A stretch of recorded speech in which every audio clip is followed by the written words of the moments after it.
The rain on Hive Primus was not water.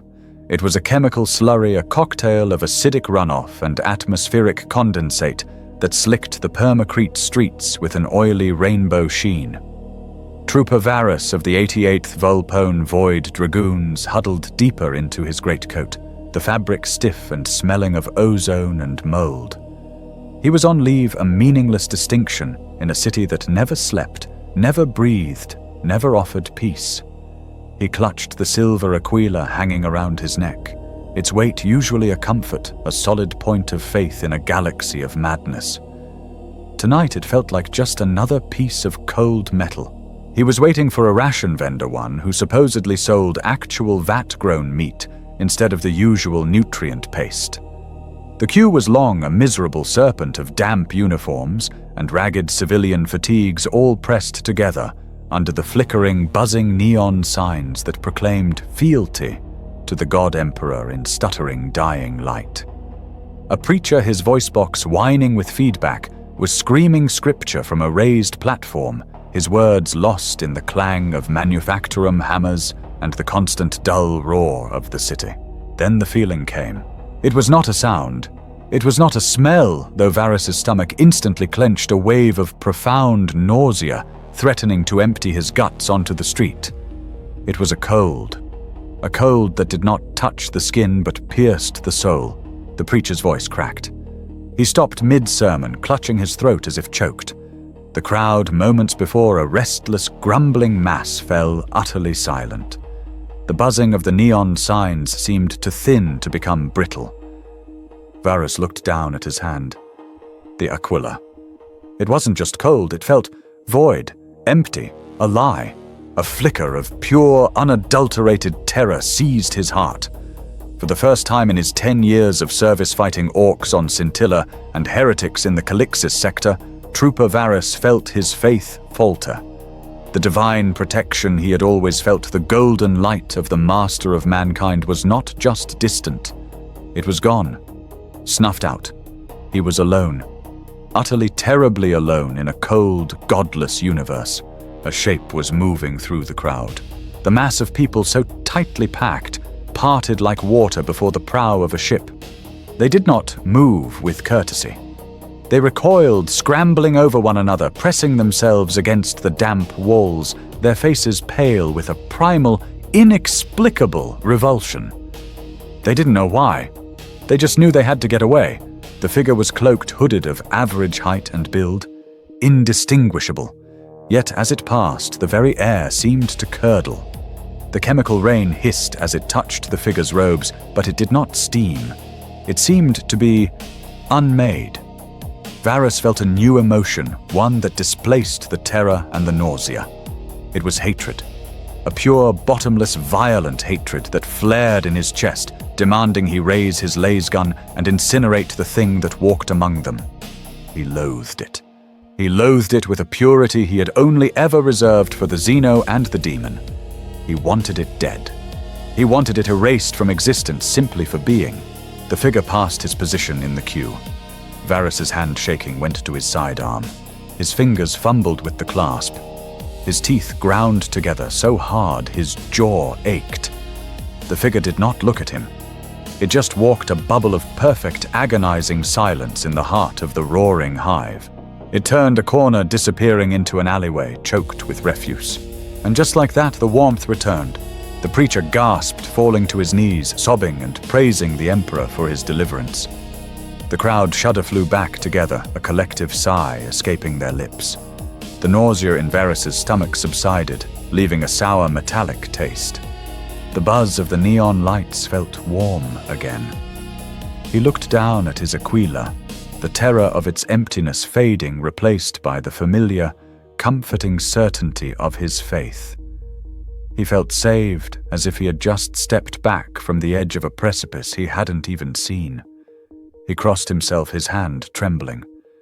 "Emperor, protect," he whispered the words, tasting like ash. He looked at the other faces in the crowd. They were shaken, confused, but already forgetting, already burying the sensation. All except Varus. He would never forget that feeling. That whole, that walking profanity. The galaxy is a sea of energy, a roiling chaotic ocean of emotion and thought, a dimension parallel to our own, known by the wise as the Imperium and by the damned as the warp. Every living creature with a soul, from the smallest insect to the God Emperor himself, shines a light into this sea. Some are but the faintest sparks, unseen and unnoticed. Others are bonfires, lighthouses of psychic potential. These are the Psykers, those who can draw upon the warp, shaping reality to their will, or being broken by it. They are the blessed and the cursed, the navigators who guide ships through the void, and the witches who would burn worlds. They are the positive charge of the universe. But the universe demands balance. For every positive there must be a negative. For every light, a shadow. For every soul, a void. It is a genetic fluke, a mutation of breathtaking rarity. 1,000,000,000 to 1 chance, perhaps more. It is known as the pariah gene. Those who carry it are not simply non-psychic. They are anti-psychic. They are a null space in the spiritual spectrum. They have no soul. They cast no light into the warp. Instead, they are a negative presence, a black hole that draws in, suffocates, and annihilates psychic energy.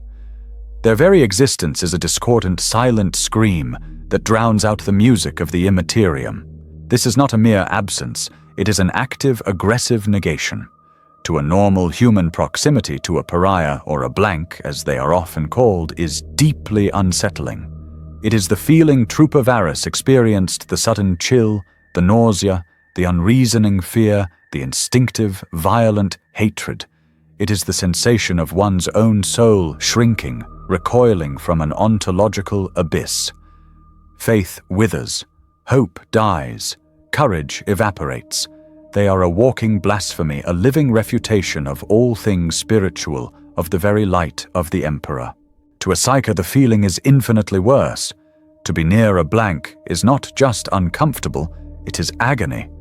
It is the feeling of being suffocated, of having one's senses burned away with acid. Their powers are not just dampened, they are torn out by the roots, extinguished, leaving an agonizing void. A powerful Psyker might feel their own life force being siphoned away, their connection to the warp severed as if by a burning blade. For this they are the most hated and feared of all mutants. They are the untouchables, the soulless. In most societies across the Imperium, if their nature is discovered, they are lynched. They are burned at the stake by hysterical priests. They are stoned in the streets by crowds gripped by that same irrational, soul-deep revulsion. Their lives are short, brutal, and lived in absolute, terrified isolation, not even understanding why they are despised, why their own mothers recoil from their touch, why all living things seem to sicken and die in their presence. They are hunted. They are despised, they are an abomination, until they are used. For the holy ordos of the Inquisition, for the secretive temples of the Officio Assassinorum, this curse is the ultimate weapon.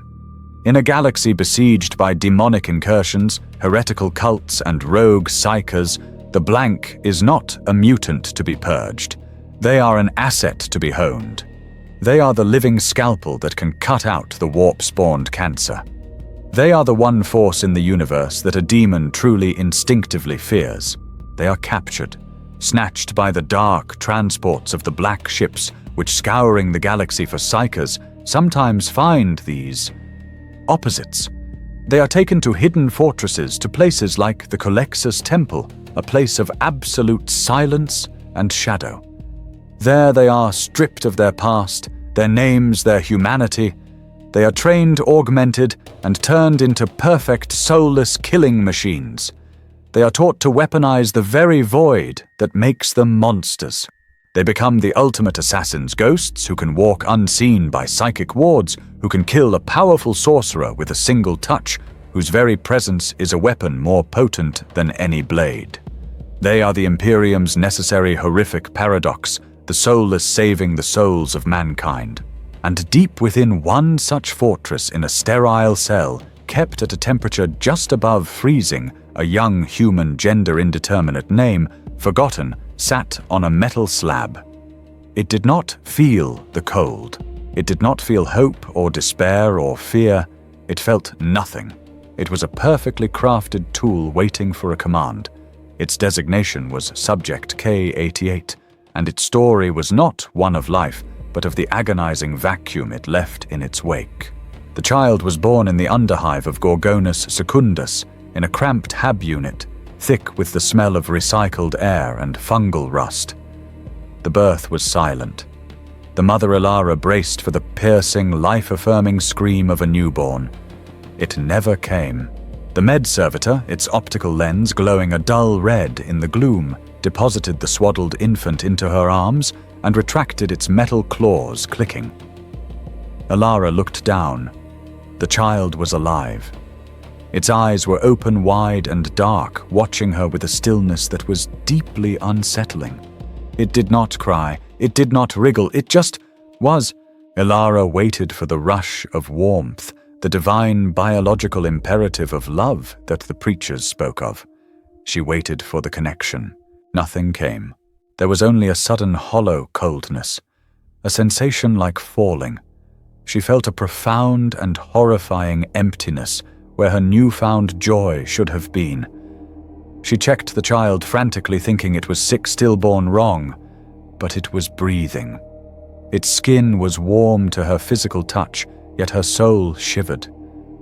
She pulled it close, desperate to force the feeling, and a wave of nausea rolled over her, a deep, instinctual revulsion.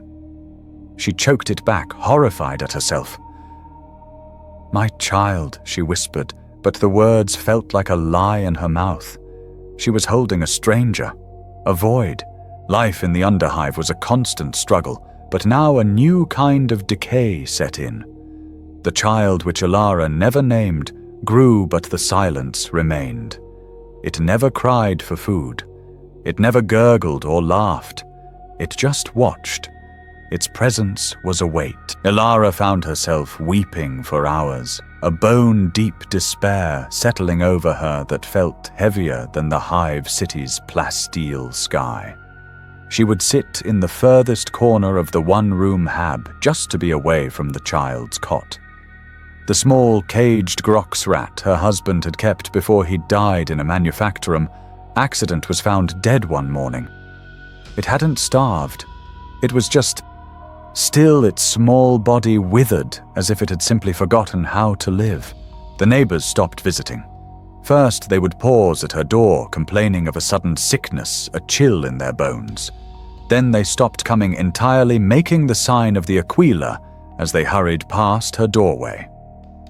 The other children in the hab corridor, usually a screaming, chaotic mass, would fall silent when her door slid open. They would stare at the child, their faces pale with an innate fear they could not name, before scrambling back into their own homes.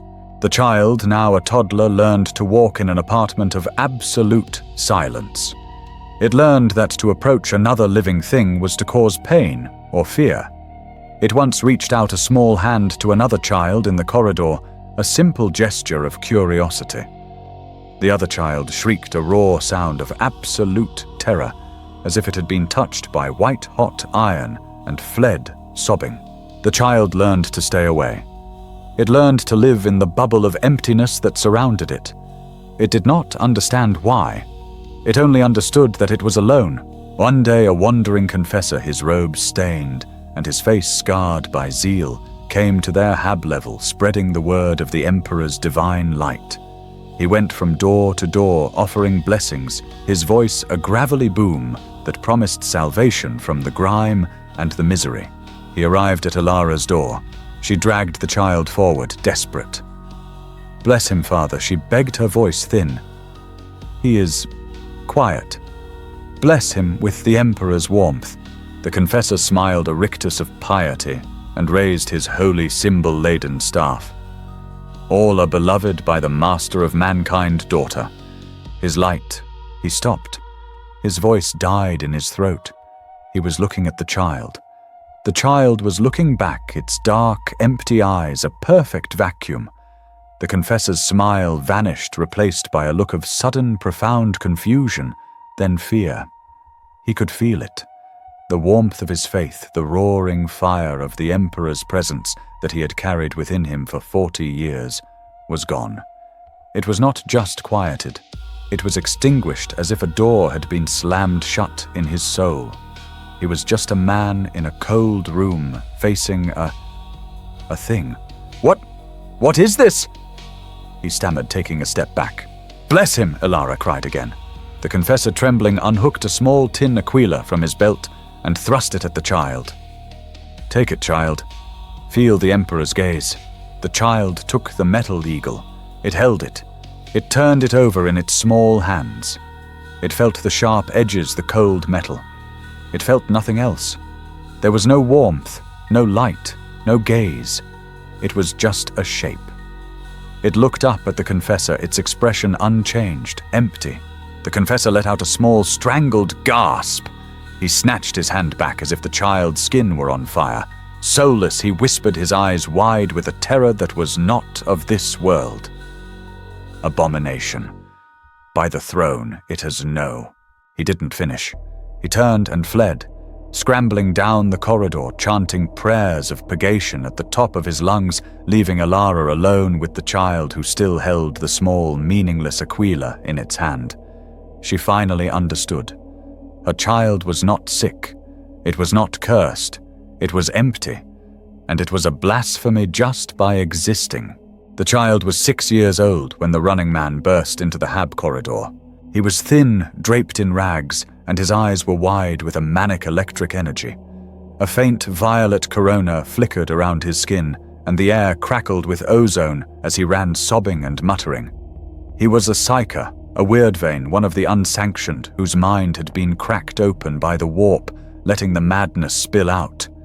He was fleeing the enforcers of the Adeptus Arbites, their heavy, thudding footsteps echoing from the level below. He sprinted down the corridor, projecting a wave of raw terror ahead of him, a psychic shriek to scatter the residents and cloud their minds. Doors slammed. People screamed. Then he saw the child standing silently in its doorway, watching. The Psyker, desperate for a hostage, a shield lunged for the child. Get here, you little. His words died. He was 3 meters away when he crossed the invisible threshold.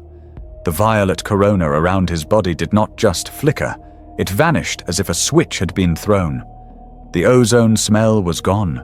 The crackling power in his nerves simply ceased to exist. The Psyker stopped skidding on the grimy floor. His face, which had been alive with manic power, went slack with a sudden profound confusion. He felt empty. The roaring ocean of the Imperium, the constant companion of his entire life, was gone.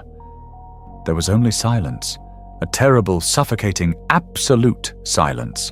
He stared at the child, and the silence became a pressure. The lack of the warp was not a gentle emptiness. It was a crushing void, a vacuum pulling at his very essence. No, he whimpered. The pressure became pain. His powers, severed from their source, recoiled, turning inward. It felt as if his soul was being forced through a pinhole. He clutched his head. No. No, it hurts. Make it stop empty. He screamed. It was not a human sound. It was the shriek of a mind being turned inside out. He fell to his knees, blood pouring from his eyes, his ears, his nose. His body convulsed violently as his own neutralized psychic potential detonated within his skull, a catastrophic backlash that no nervous system could withstand. He collapsed, twitching, his mind erased, leaving only a broken, bleeding husk on the corridor floor. The child watched impassive. It had not moved. It had not flinched. It simply observed the man's sudden, violent death. Moments later, the arbitrators arrived, their heavy black carapace armor thudding on the deck. They fanned out, shock mauls raised, expecting a psychic inferno. They found a dead weirdvein and a silent child. By the Emperor's judgment, the lead arbitrator, a broad-shouldered man named Hecto, voxed his voice tight. Target is neutralized. Cause unknown. He approached the corpse, his boot crunching on a spent shell casing. Then he felt it. The cold. The same soul-deep nausea that permeated the hab block, but here next to the child it was a physical weight. His faith felt thin. His righteous fury, the core of his being as an arbiter, felt hollow. He looked from the corpse, which had all the signs of psychic backlash, to the child who just stood there. Corvus Hector said to his partner, "You feel that?" Corvus, checking the other doorways, nodded, his hand uncharacteristically tight on his shotgun. "The air is dead, sir, like a tomb. Makes my skin crawl." Hector was trained to recognize the taint of the warp. This was not it. This was its inverse. He had read the most secret of field manuals, the ones reserved for senior officers. He recognized the signs. A neutralized psyker. A localized field of spiritual dread. A null zone.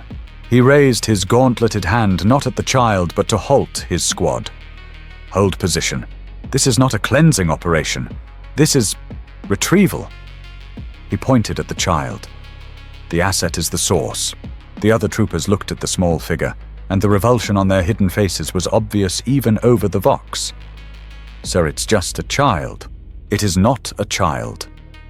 Hector snarled, the cold making him angry. "It is a void, a pariah. Box the corridor. No one in or out. I'm making the call. Code Umbra Sigma." It did not take long. The response was not a local patrol. It was an Aquila lander, matte black and silent, that descended into the hive's maintenance chasms hours later. The ramp lowered, and figures emerged that made even Hector's hardened arbitrators step back. They were soldiers in black carapace armor, but their insignia was not the scales of justice. It was the eye of the Holy Inquisition. They strode down the corridor, their weapons held at the low ready. They ignored the arbitrators. They ignored the corpse. Their focus was entirely on the child. One of the troopers, his helmet emblazoned with a skull, moved to grab the child. He wore thick plasteel gauntlets. He reached out and hesitated. He stopped, his hand hovering an inch from the child's shoulder. "Get on with it, trooper!" A clipped female voice ordered from the lander's ramp.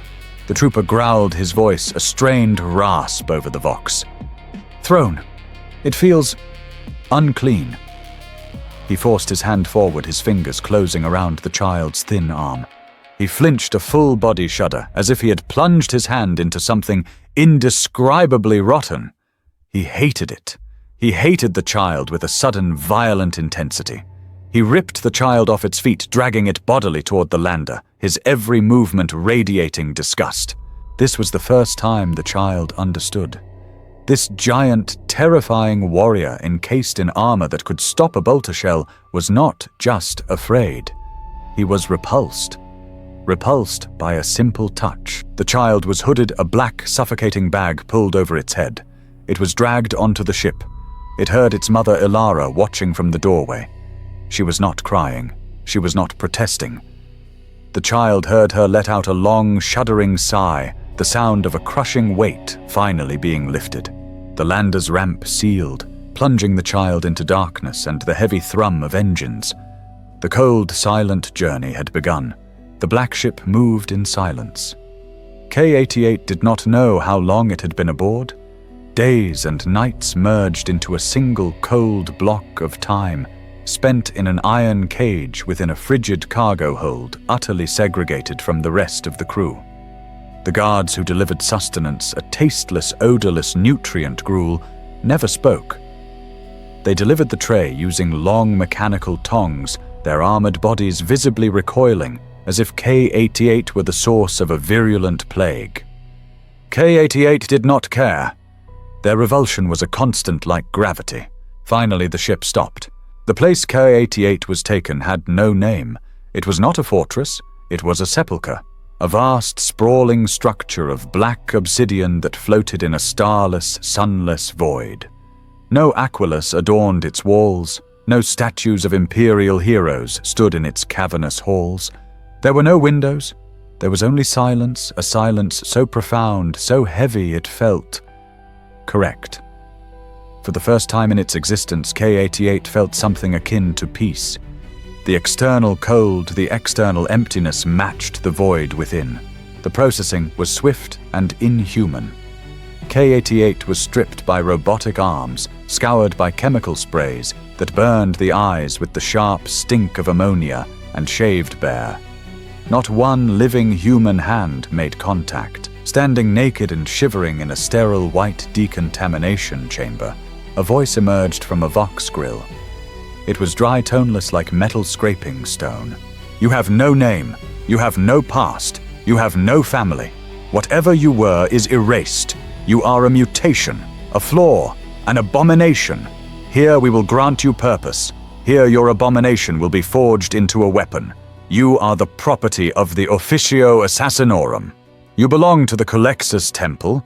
You are subject K-88. K-88 did not reply. There was nothing to reply to. The designation was as empty as any other name.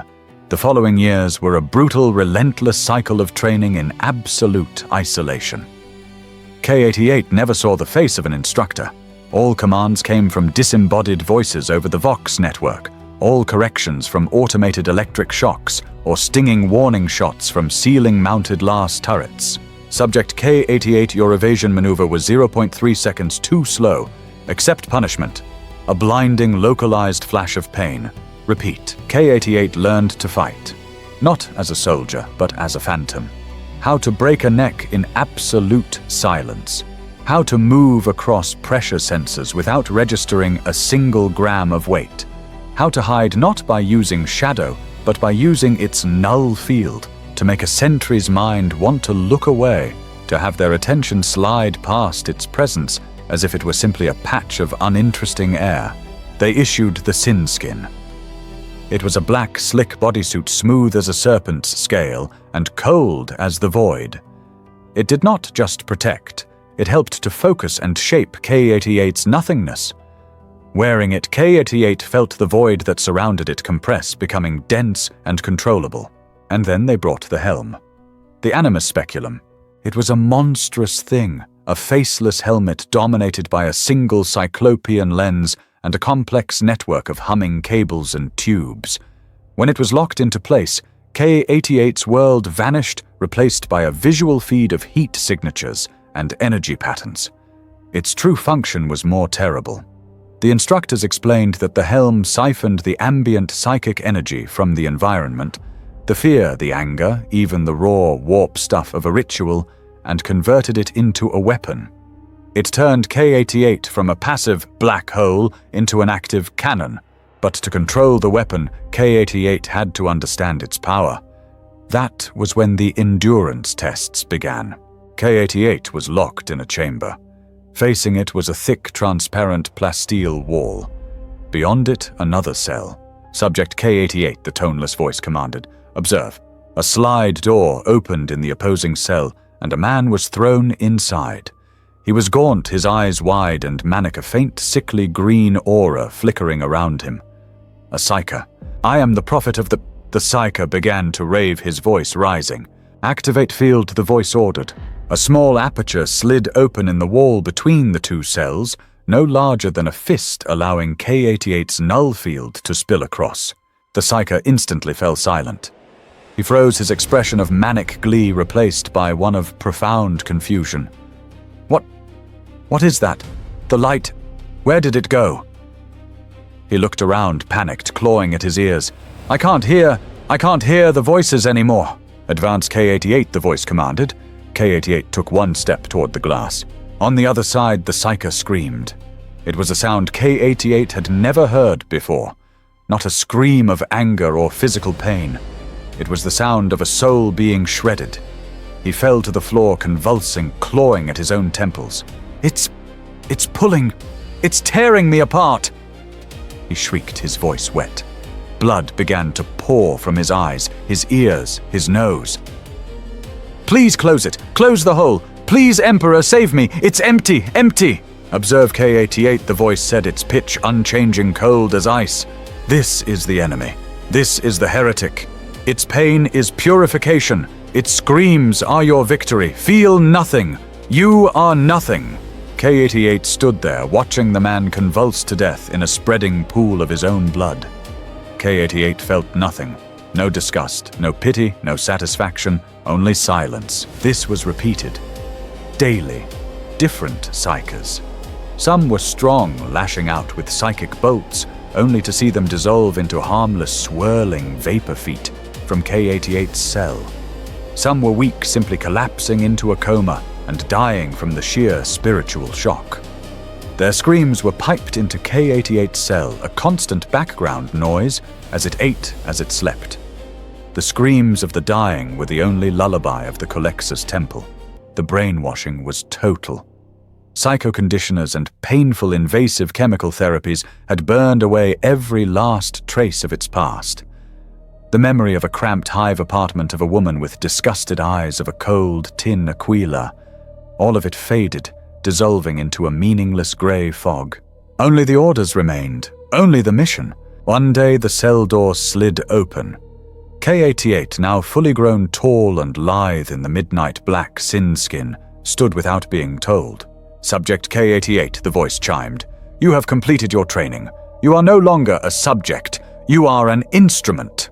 An Inquisitor of the Ordo Hereticus has requested your service. Your first mission is assigned."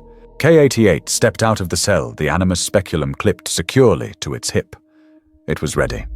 A perfect, soulless scalpel prepared to cut the heretical cancer from the body of the Imperium. The mission briefing was delivered via data slate in a sealed, pressurized transit tube. There was no human interaction. K-88 was simply loaded like a torpedo onto an inquisitorial destroyer.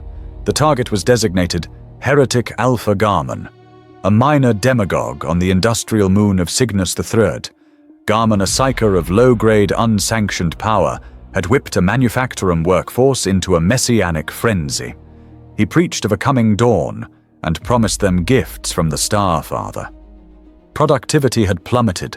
Overseers had been ritually murdered. The situation was escalating from a planetary governance issue to a heretical threat. The inquisitorial stormtroopers would handle the armed cultists. K-88's objective was singular: eliminate the head. Eliminate Garman, who was currently holding court in the depths of a defunct geothermal generatorium. The insertion was silent. While the primary stormtrooper squads staged a loud diversionary assault on the main gates, K-88 was dropped from a silent running Valkyrie into a ventilation shaft miles away.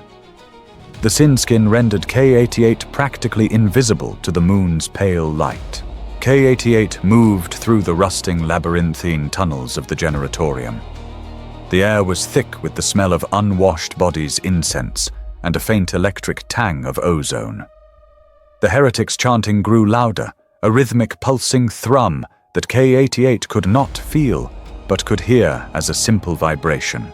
A pair of cultist guards stood watch at a junction, their autoguns held loosely, their eyes bright with zealous fervor. They were chanting along with the distant crowd. K-88 did not use the shadows. K-88 simply walked toward them. The first guard stopped chanting. He shivered, pulling his ragged robes tighter. "Throne, did it get cold?"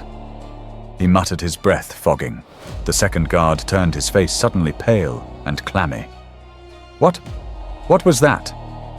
He raised his autogun, but his hands were shaking. He wasn't afraid of an enemy. He was afraid of a feeling. A sudden crushing wave of despair. The fervor, the joy of the Star Father's love had just vanished, leaving him cold and terrified in a dark tunnel. The Father's voice. It's gone. K-88 was 3 meters away when they finally saw the shape detaching itself from the darkness. It was not the sight that made them scream. It was the proximity. The void field hit them at full strength. It was a wave of pure, soul-crushing negation. The first guard dropped his gun and clawed at his own face, a sudden, violent hatred for his own existence welling up inside him. He turned and ran, shrieking back the way he had come. The second guard tried to fire, but his hands were slick with a cold sweat. He fumbled the trigger, his mind reeling with nausea and a primal terror he couldn't comprehend. K-88's hand, clad in the sleek sin skin, snapped out, gripping the man's throat. It was not a violent choke. It was a simple clinical pressure, a snap of bone. The man collapsed, his death as silent as K-88's approach. K-88 continued on a ghost of absolute cold, leaving a trail of panic and confusion. Cultists in its path would suddenly be gripped by unreasoning fear their zeal evaporating. Some turned their weapons on each other in sudden paranoid rage. Others simply curled into a fetal position, weeping their faith broken. K-88 was a plague of despair, and it hadn't even drawn a weapon. It reached the central chamber. It was a vast circular pit. Below, on a raised dais, stood Garman. He was thin arms outstretched, his body flickering with a weak green psychic energy. He was chanting, working his followers into a frenzy, promising them ascension. "Ah, and the Starfather sees you!" He screamed, his voice amplified by a stolen voxcaster. "He sees your devotion, and he sends his power to—" K-88 dropped from a gantry landing silently on the dais 10 meters behind him. Garman stopped. The green light around him sputtered, flickered, and died. The adoring roar from the crowd below faltered, turning into a confused murmur. Garman spun around, his face contorted with confusion and sudden agonizing pain. "What? Who? My power?" he stammered. He felt as if his soul had been plunged into ice water. The connection to the warp, his glorious Starfather, was gone. Severed. "You—" Garman gasped, staring at the black, faceless figure. He could feel the emptiness radiating from it. "No. No, you. You're a hole." In a desperate panic, Garman gathered every last shred of his will. He thrust his hands forward, screaming an incantation, trying to summon the warp fire that had served him so well. Nothing happened. A few anemic green sparks flickered at his fingertips and immediately died like embers dropped onto snow. The air around K-88 simply drank the power, nullified it, erased it. K-88 began to walk toward him. "Get back!" Garman shrieked, scrambling backward. The pain was unbearable now, a psychic migraine that felt like his brain was being compressed. Abomination monster. K-88 did not slow. It moved with a relentless mechanical grace. It unclipped the monomolecular blade from its thigh. Garman turned to flee. K-88 was faster. The blade hissed through the air once.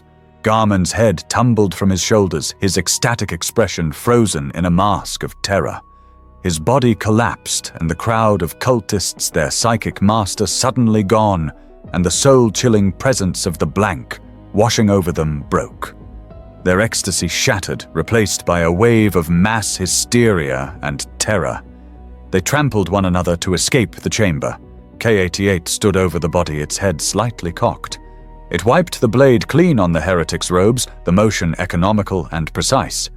It felt no thrill of victory. It felt no disgust. It felt no remorse. The mission was complete. K-88 activated its extraction beacon and waited perfectly still in the sudden spreading silence. K-88 was assigned to the retinue of Lord Inquisitor Valerius of the Ordo Hereticus. His ship, the Righteous Censure, was a fast, aggressive vessel of the Torch class, crewed by grim-faced fanatics and a detachment of inquisitorial stormtroopers. For K-88, the ship was just a larger cell. Its quarters were not in the main barracks, nor with the ship's crew. It was given a modified storage locker deep in the ship's hold adjacent to the outer hull. The bulkhead was cold enough to frost, and the only sound was the constant low-frequency hum of the void shields. The placement was intentional.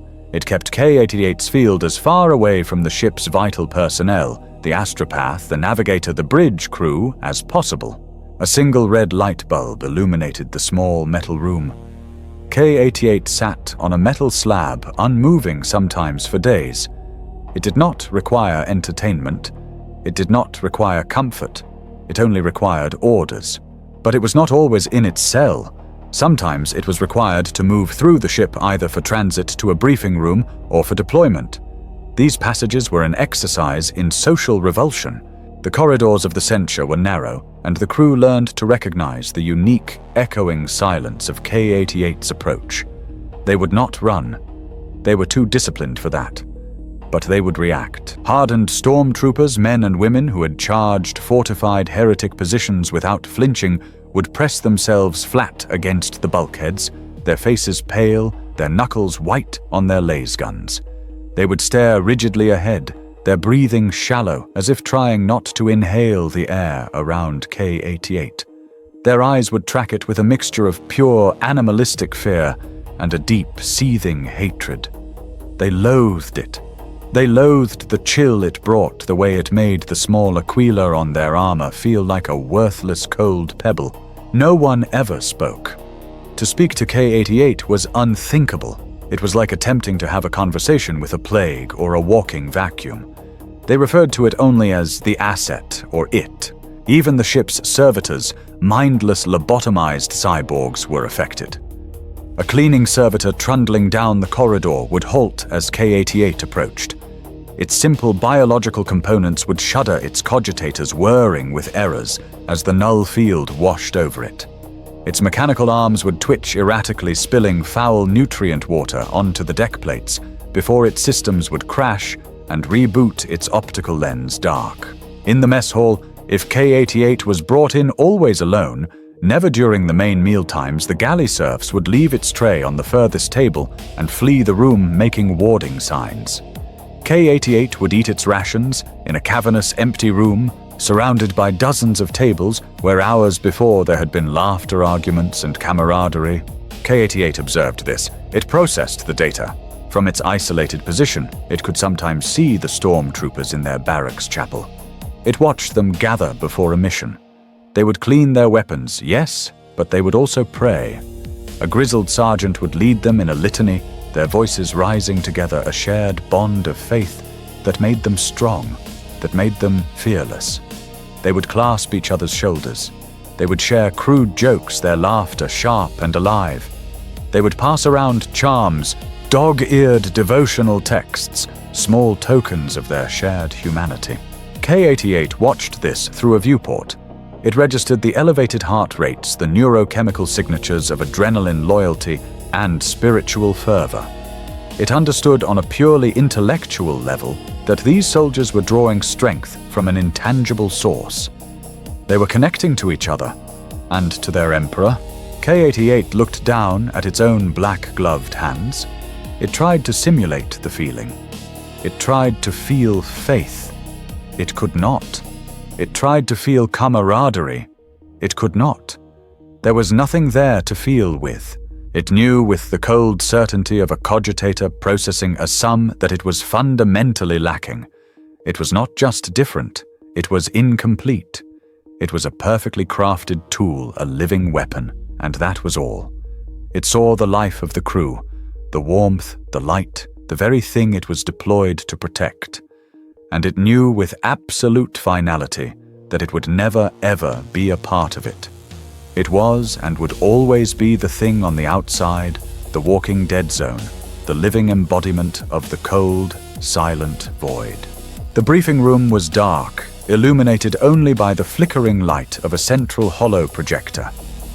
Lord Inquisitor Valerius stood before it, his face a mask of patrician arrogance, his crimson armor gleaming. His retinue of stormtroopers led by the grim-faced Sergeant Hecto, the same arbitrator who had first captured K-88, now conscripted into inquisitorial service, stood at rigid attention. K-88 stood apart from them in the deepest shadow of the room, a pillar of black nothingness. The other soldiers kept a noticeable, respectful distance, their discomfort palpable. The situation on Agri-World Theta 9 is critical. Valerius said, his voice a smooth baritone that tolerated no interruption. The hollow projector showed a sprawling cathedral, its architecture defiled with crude, glowing sigils. A Slaneshi cult, the Gilded Thorn, has taken the planetary capital's ecclesiarchal palace. They are not just rioting. They are preparing. He gestured, and the image zoomed in on the central nave. It was filled with thousands of chanting, writhing cultists. At the center, a circle of robed figures was channeling energy into a focal point that was beginning to shimmer, tearing at the fabric of the projection. Our astropaths report a growing psychic scream. The veil is thin. They are attempting a major summoning. A keeper of secrets, if our intelligence is to be believed. We cannot allow this. A frontal assault, he nodded to Hector, would be suicide. My troopers would be torn apart by warp energies before they breached the doors. Valerius's cold grey eyes shifted, landing on the shadow in the corner. Therefore we will deploy Asset K. Every head in the room, save Valerius's, flinched. Hector's jaw tightened. The plan is surgical. Asset K will be inserted via a modified drop pod directly onto the roof of the nave. It will breach the dome and proceed to the center of the ritual. Its presence. Valerius said the word, dripping with distaste, will act as our primary weapon. It will destabilize the psychic anchor, close the nascent rift, and shatter the cult's cohesion. He looked back at Hector. Once the psychic threat is neutralized, and only then your squads will breach the main doors. Your mission is simple purgation. Kill everything. Leave no survivors. He smiled, a thin, cruel expression. Let them see what happens when their gods abandon them. And the asset, my lord? Hector asked, his voice a low rumble. The asset will do what it was designed to do. It is an instrument, Sergeant, a tool. Do not concern yourself with it. Valerius's gaze returned to the shadows. Asset K. You have your objective.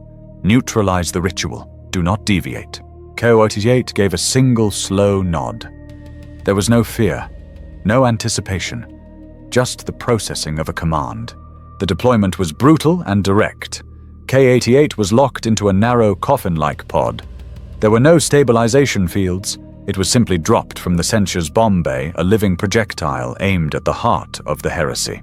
The pod screamed through the atmosphere and smashed through the cathedral's ornate stained glass dome, a cacophony of shattering glass and groaning metal. It slammed into the floor of the nave meters from the central ritual, its metal hull cracking open like a seed pod. K-88 stepped out into a vortex of psychic madness. The air was alive with screaming violet energy. The thousands of cultists were in a state of ecstatic agony, their voices joined in a deafening, dissonant chorus. The robed chorus masters at the center were levitating their bodies, convulsing as raw warp energy poured from them into the shimmering, tearing wound in reality that had formed above the altar. The moment K-88's sin-skin-clad boot touched the marble floor, the music stopped. It was not a gradual silence. It was instantaneous, as if a switch had been thrown, plunging the galaxy into a void. The chanting died. The cultists' throats suddenly closing, their ecstasy vanishing, replaced by a cold, hollow dread. The violet energy, the nascent rift, the screaming vortex of power, it all flickered, sputtered and died. The air moments before thick with ozone and the smell of souls became sterile, cold and dead. The chorus masters, their connection to the warp severed, dropped from the air. They landed on the hard marble with wet, bone-shattering crunches. They stared at K-88, their eyes wide not with hatred, but with a profound, agonizing pain. They were Psykers. This was the abyss. It's cold. One of them whimpered, clutching his head as blood began to seep from his orifices. He left us. The Prince of Pleasure is gone. K-88 did not run. It did not charge. It did not raise its weapon. It simply walked. It walked step by silent step toward the now dormant altar. With every meter it advanced, the null field washed over more of the cult. The effect was catastrophic. The thousands of cultists, their minds just ripped from a state of forced psychic ecstasy, were plunged into an equal and opposite state of despair. The sudden spiritual vacuum was unbearable. They screamed, but this time it was not in rapture. It was in pure animalistic terror. The revulsion, the soulless cold, the instinctive wrongness of K-88's presence broke their minds. They scattered. They trampled one another. They clawed at their own faces, shrieking about the emptiness and the terrible silence. The organized cult shattered into a stampeding, terrified mob. Boom! Boom! Boom! The cathedral's massive bronze doors exploded inward, blown from their hinges by melter charges. "Purge the heretic, Sergeant!" Hector's voice roared, amplified by his helmvox. The inquisitorial stormtroopers poured in their hot-shot lasguns, opening up on the panicked, fleeing crowd. Red lances of energy cut through the nave, incinerating the heretics where they stood. The slaughter was immediate and absolute. The troopers, their faith now a burning righteous fire, advanced, executing the stunned and the fleeing with brutal efficiency. And in the absolute center of the chaos, K-88 stood motionless. It stood by the cold altar, a perfect black silhouette. The battle raged around it. Lasfire screams and the wet thump of bodies filled the air. None of it touched K-88. The troopers gave it a wide berth, their instincts screaming at them to stay away from the dead zone their target now occupied. K-88 watched the cleansing. It watched Hector execute a whimpering cultist with a single bolt pistol round to the skull. It watched the flames from a flamer wash over a barricade of pews. It observed the massacre it had enabled. It felt nothing. The instrument had performed its function. It now waited impassive for the next command. The next target was not a cultist, it was a weapon. Designate Omicron. Valerius's voice was clipped, emanating from a vox emitter in K-88's new, more secure holding cell. The walls were lined with psychically baffling materials. A fugitive from the astropathic choir of Hive Sibelius. An Alpha-level Psyker. He has nested in the disused spire Callisto. A flickering image appeared on a small screen. It showed a heat map of the spire. A single blazing white point of light throbbed at its peak. He is not simply hiding. Valerius continued, his voice tight with a rare flicker of unease. He is broadcasting. A constant psychic scream of grief and madness. It is driving the mid-hive population to mass suicide and rioting. Our own astropaths are deafened, bleeding from their sockets useless. We cannot approach by air. The scream shrieks his location to anyone with a glimmer of psychic sense, and he incinerates them. We cannot send troopers. They would be mad before they reached the 10th floor. This is not a Purgation asset, K. It is an execution, and you are the only blade that can make the cut. The Spire Callisto was a monument to decayed glory. Vast, empty ballrooms were carpeted in centuries of dust. Rotting tapestries depicted imperial victories that were now meaningless myths. K-88 moved through the oppressive silence of the spire's foundations, ascending the grand broken staircases, a black void ascending into a place of ghosts. As K-88 climbed, the air grew thick, not with sound, but with a pressure. It was a wave of pure, concentrated emotion. Grief. A grief so profound, so vast, it was a physical force. It was the sorrow of 1,000 breaking hearts, the despair of a dying star. For any other living thing, it would have been an unbearable weight, a command to lie down and die. K-88 felt nothing. The waves of psychic sorrow washed over its null field and simply ceased to exist. They broke upon the shore of its nothingness, leaving only silence. It reached the pinnacle chamber. The doors were gone, melted into slag. Inside, at the center of a vast glass-domed atrium, sat the source. Designate Omicron.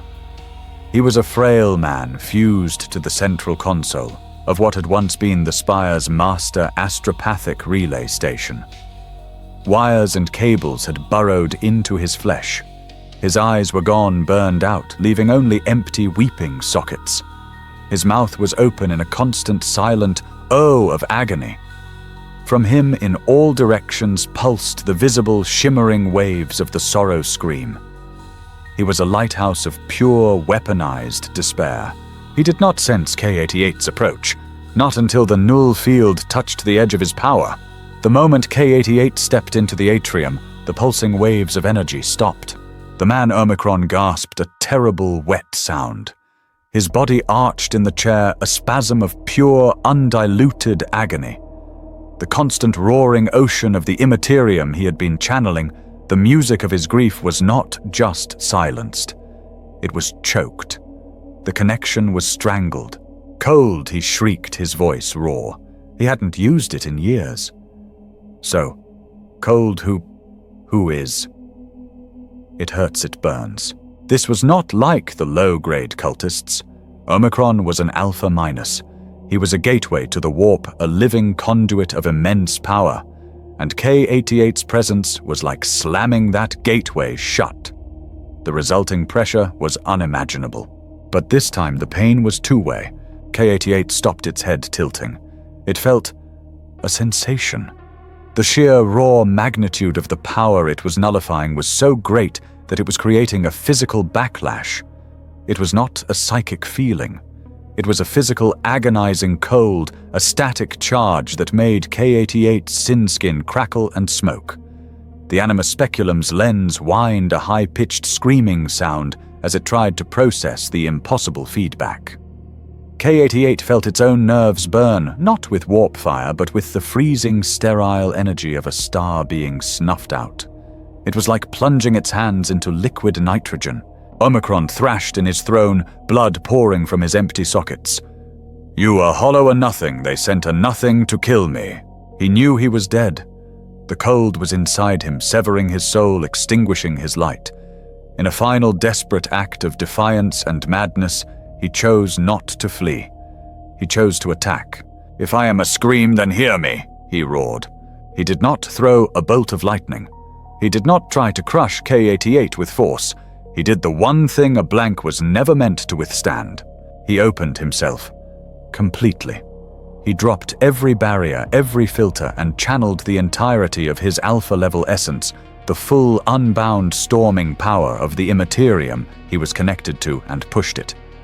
He became a psychic supernova, directing a tsunami of pure raw existence directly at the one point of non-existence in the room. For Trooper Varys it was a chill. For K-88 it was the ocean. The world dissolved.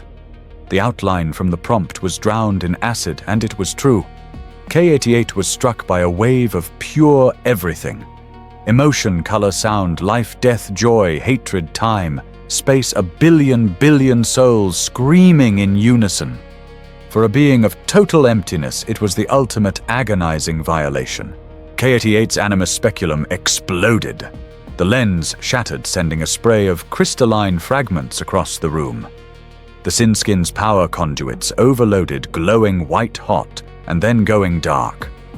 K-88 was thrown backward, its body rigid, a silent scream locked in its throat as the impossible force scoured its neural pathways. It was an agony so absolute, so alien that its mind simply shut down. It collapsed to the floor, unmoving. The wave struck, washed over, and then it broke. K-88's fundamental nothingness, though, overwhelmed held. The null field was the universe's ultimate negation. The tsunami of psychic energy, having failed to annihilate the void, had nowhere to go. It recoiled.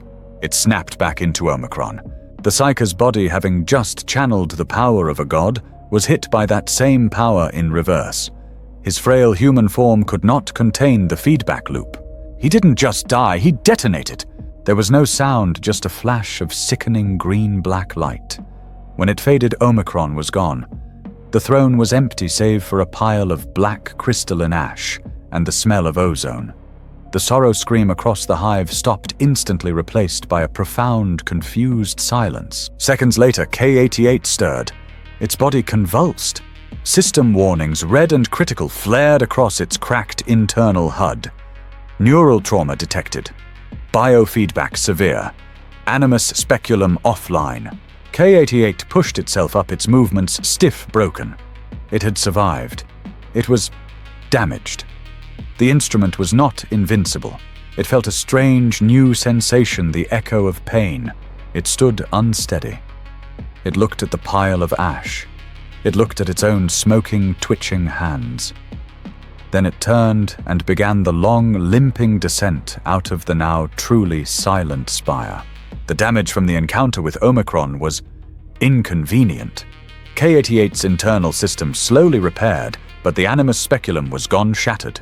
K-88 was now reduced to its passive baseline state, a walking void rather than a focused weapon. Valerius was displeased, but the asset was still functional.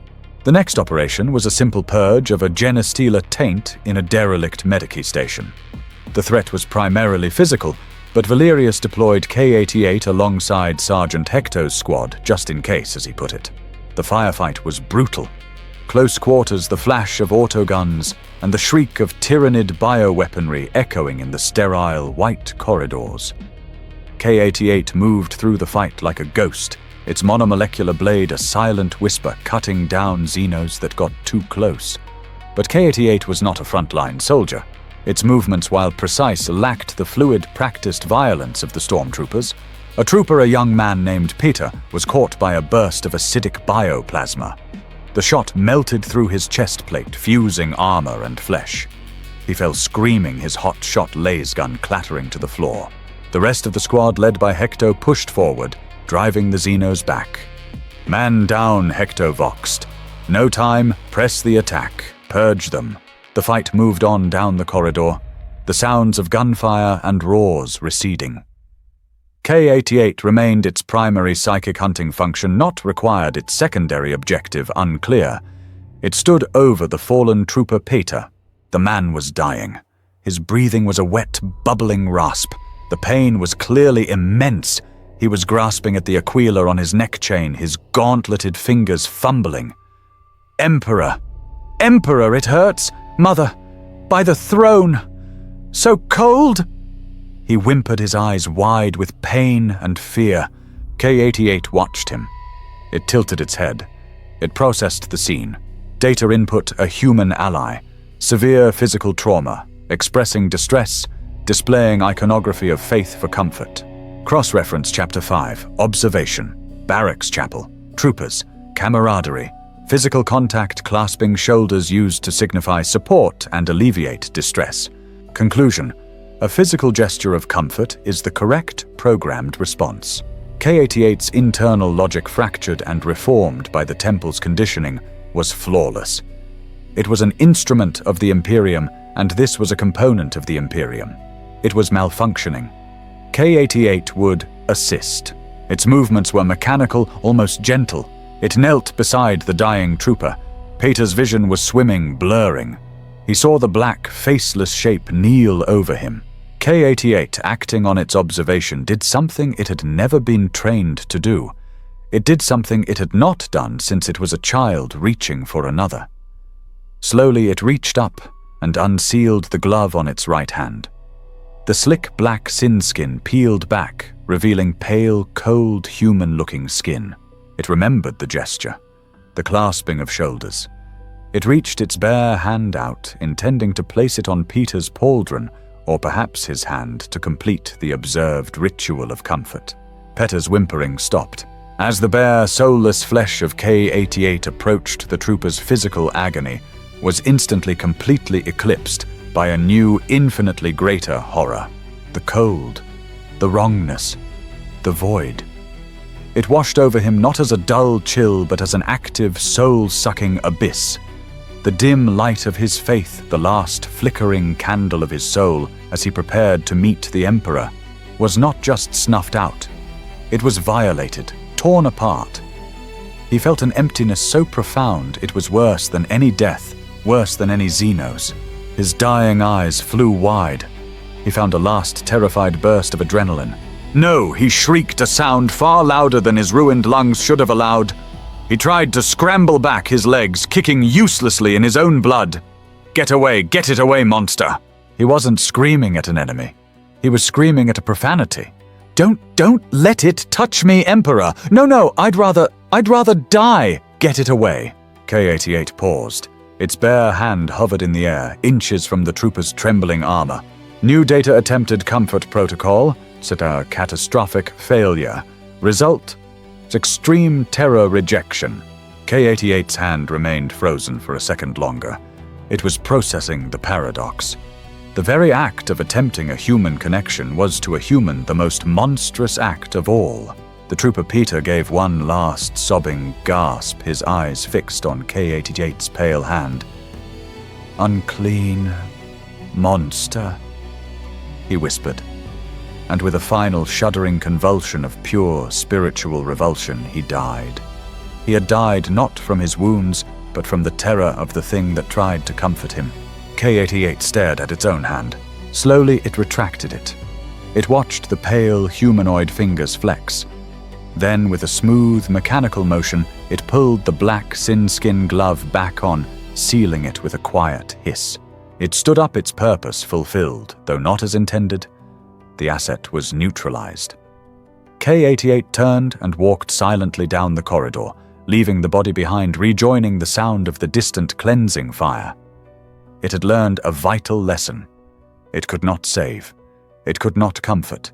It could not participate. It could only and ever destroy. The righteous censure was an old, ill-tempered ship, and the presence of K-88 was making it worse. The asset's null field, no longer contained and focused by the shattered animus speculum, was now a constant passive aura of negation, bleeding out into the vessel's systems. It was subtle at first. A flicker of the corridor lumens, a whine of static over the internal vox. But the ship's crew, already on edge, began to notice. Valerius, for his own grim purposes, ordered K-88 moved, patrolled through different sections of the ship. He was testing the boundaries of his instrument. One such patrol took K-88 past Hydroponics Bay Gamma. It was one of the few places on the ship that held any true, non-recycled life. A vast, humid chamber where rows of leafy vegetables and strains of nutrient-rich algae grew under brilliant purple sun lamps. It was a source of fresh food for the officers' mess, and more importantly, a vital component of the ship's oxygen recyclers. K-88 walked down the central aisle, flanked by guards who kept their distance, their helmets on their breathing apparatus, filtering the dead air. K-88 paused, observing the lush greenery. It was a logical functioning system of life. It was on the patrol route for 3 hours. Within the first hour, the technicians in the hydroponics monitoring station began logging alarms. The algae vats were showing a 40% drop in photosynthetic activity. The broad-leafed plants, moments before reaching for the lamps, began to droop their leaves, curling inward, as if touched by a sudden invisible frost. By the third hour, as K-88 completed its patrol, and the hatch sealed behind it, the entire bay was dying. The leaves had turned a sickly, bruised brown. The algae was a pale, dead sludge. The air, once rich with chlorophyll and damp earth, smelled sterile like a morgue. K-88's presence had not just killed the plants, it had leached the very concept of life from the room. The bay was declared sterile and sealed off. The ship's tech priests, robed figures of metal and withered flesh, were next to register the anomaly. They who saw the universe as a holy equation from the machine god found K-88 to be the ultimate offensive paradox. A number that equaled 0. In the armory a cogitator used for targeting rights would crash its screen, dissolving into white noise every time K-88 was brought near to be re-equipped. Plasma weaponry which housed the caged volatile spirit of a miniature star would refuse to charge.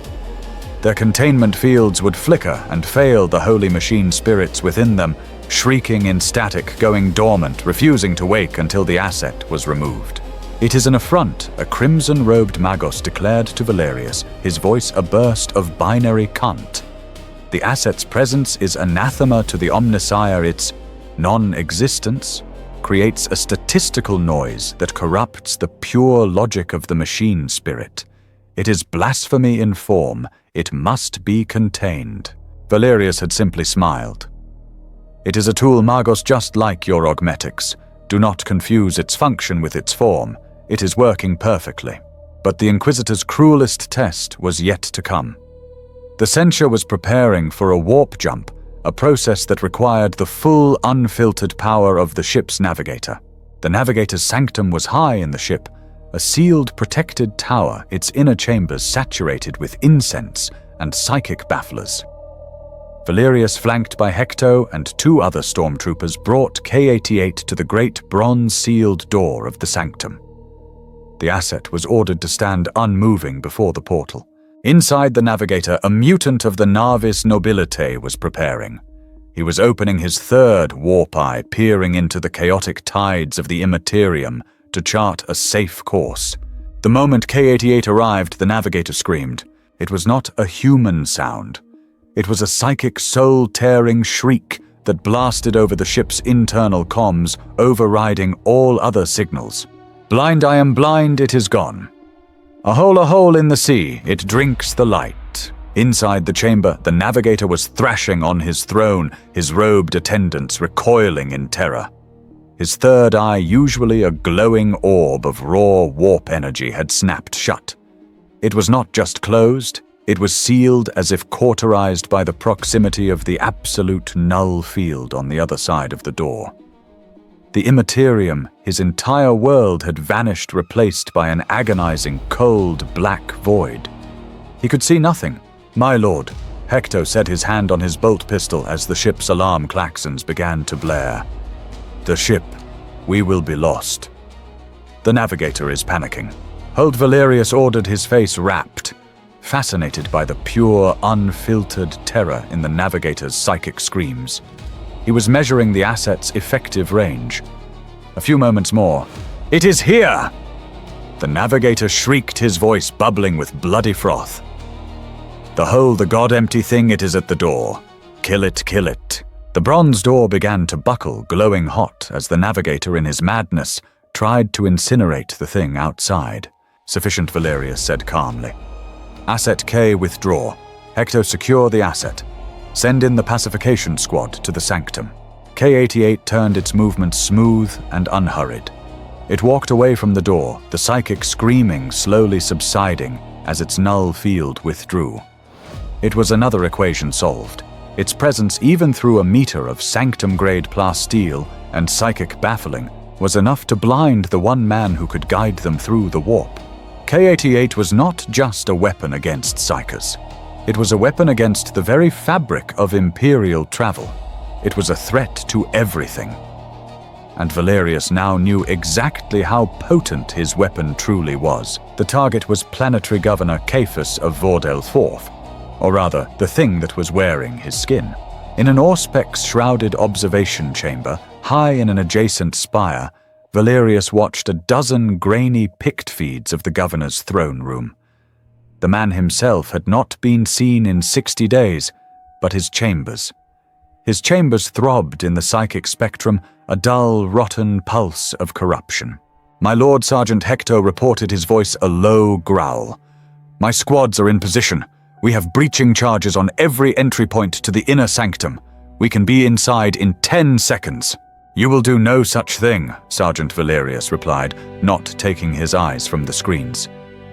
On them, a single bloated figure sat motionless on the throne. The entity within is coy. It wears the governor's flesh like a mask, and it hides its true nature from us. The last 2 purgation teams we sent in simply vanished. No bolt fire, no screams. Just silence. "It is a creature of the warp," Hector stated. "We will give it the Emperor's fire." "Fire is useless if the target simply retreats into the Imperium," Valerius countered, a cruel half-smile touching his lips. "It must be drawn out. It must be anchored to real space. It must be forced to reveal its true form." His cold gaze slid from the screens to the back of the room, where K-88 stood in its customary silent immobility. "The asset," Valerius said, "is the perfect provocation." Hector's face hardened. He loathed the asset, but even he recognized the brutality of the command. "My lord, it is unarmed save for its blade. The animus speculum is gone. Against a demon host of this magnitude, you are sending it to its death." "I am sending an instrument to perform its function," Valerius corrected him, his voice like silk-wrapped steel. "The entity within feeds on psychic energy. Imagine its agony when instead of a feast it is presented with a void. It will be unbearable. The demon, in its supreme arrogance, will not be able to resist the primal urge to physically destroy the source of its torment. It will be forced to engage the asset physically. It will have no other choice." He turned to the black-clad figure. "Asset K, you have your orders. You will enter the sanctum. You will proceed to the throne. You will present yourself. You will hold its attention until I give the signal. Is that understood?" K-88 gave its slow single nod. It was a command. It would be obeyed, and Hector Valerius added, his eyes gleaming. "You and your men will not, under any circumstances, engage until I give the word. We must strike the true form, not the meat puppet." The throne room was opulent but sick. Silken banners hung in rotting, slime-covered tatters. The air was thick with a cloying, coppery smell. K-88 walked across the plush carpets, its boots making no sound. Its progress was a wave of absolute negation. The sickly psychic thrum in the air died in its wake, leaving a cold, sterile silence. On the throne sat the governor, a man now grotesquely swollen, his fine robes tight over his pale, translucent skin. His head was bowed, as if asleep. K-88 stopped 10 meters from the throne, and it waited. For a full minute, there was only silence. Then the thing on the throne twitched. Its head snapped up. Its eyes were milky, blind orbs. A low hissing sound like steam escaping a cracked pipe came from its throat. "Cuckold!" The thing whispered, its voice a wet chorus of a dozen different pitches. It burns. The silence. It stings. The governor's form stood, his movements jerky, unnatural. He raised a trembling, sausage-like hand, his fingers crackling with a faint purple-black energy. He was trying to summon his power. The energy flickered. It sparked. And in the face of K-88's null field, it died with a pathetic fizzle. No, the creature roared, and the voice was no longer human. It was a primal, demonic howl of rage and pain. You will not, I cannot breathe. The creature's frustration, its inability to use its primary weapon, was absolute. The flesh of Governor Caiaphas began to split. His opulent robes tore as his body convulsed and changed. Ribs snapped and elongated, bursting through his skin. 2 new sets of arms, thin and sharp as scalpels, tore their way out of his back. His jaw unhinged, splitting down to his sternum, revealing a maw of needle-like teeth. The demon host was revealed. A towering 9-foot-tall monstrosity of slick, pale flesh, jutting bone and raw physical power. It did not try to cast a spell. It did not hurl warp fire. It roared in agony from K-88's presence and charged. It crossed the 10 meters in an instant, a blur of unnatural speed. It was a physical avalanche of hate. K-88, built for assassination, not brawling, dodged the initial impact, its blade flashing. The monomolecular knife sank deep into the creature's shoulder. The demon host didn't even flinch. It backhanded K-88 a blow that carried the weight of a grox. K-88 was hurled across the room, smashing into a solid marble pillar with a sickening crunch of bone and plasteel. K-88's internal HUD deflared with crimson warnings, rib fracture detected, massive kinetic trauma. The demon host was on it, its talons made of sharpened, fused bone, tearing at K-88's sin skin. K-88 fought back with its silent, cold precision, stabbing at joints, at eyes, at the screaming maw, but it was like stabbing a mountain. The creature was a whirlwind of brute force. Cut to the observation room. Hector watched the pict feed. His hands clenched. K-88 was being brutally, physically torn apart. "My lord, the asset is failing. It's being destroyed. My men are in position. Give the word." Valerius watched, his face impassive, almost bored. Not yet. Back in the throne room. The demon host roared in triumph, pinning K-88 to the floor with its immense weight. It raised all 4 of its taloned arms for a final eviscerating blow, and it paused. A look of confusion, then panic crossed its grotesque features. It shimmered. It was trying to retreat, to phase back into the Imperium, to escape the agonizing null field. It couldn't. No, it shrieked, the sound bubbling. "It holds me, the void. It has me. It will not let me go." K-88's null field, its very essence, was acting as an anchor. A spiritual chain. The daemon was trapped in real space, locked in a physical cage, with the one thing in the universe that caused it unbearable pain. Panicked, the demon focused all its strength on destroying the anchor. It grabbed K-88's left arm and pulled. There was a wet, tearing sound as the limb was ripped from its socket. K-88's system screamed, limb severed, bio-integrity critical. In the observation room, Valerius finally smiled. There, fully manifested, anchored, and preoccupied. He clicked his vox. "Squad Hector, engage, purge it." The throne room walls exploded inward in 4 different places. "For the Emperor," Hector's voice bellowed. Stormtroopers poured in their melter guns, hissing promethium tanks on their flamers roaring to life. The Daemon host looked up its maw dripping with K-88's blood. It shrieked in fury and panic, finally dropping the assassin's broken form to the ground. It turned to face the new, overwhelming threat. As the room was engulfed in melter blasts and holy fire, K-88 lay in a crumpled, broken heap. It was bleeding out. Its arm was gone, but it had not failed. The bait had been taken. The trap was sprung. Its survival, K-88 registered with cold logic, was no longer a factor in the mission's success. It lay still as the battle raged over it, its function complete. K-88 was repaired. The process was cold and mechanical in the medici bay of the censure. Its severed arm was replaced with a functional, unadorned augmetic, its dull grey metal contrasting with the black sin skin. The internal trauma was sealed with synth flesh and chemical staples. Pain K-88's processors noted was an inefficient data point.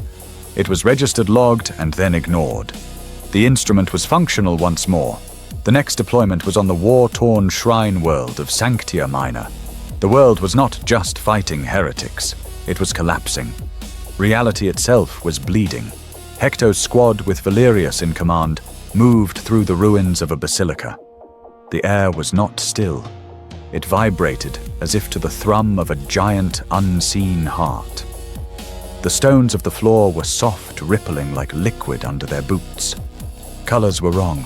The sky was a bleeding, bruised purple, and the shadows screamed with whispered voices. Warp incursion. Hector voxed his voice tight. Magnitude. Unstable. I don't see a rift, my lord. We are not looking for a rift, Sergeant Valerius's voice replied from the back of the formation, his own power armor humming. We are looking for the source.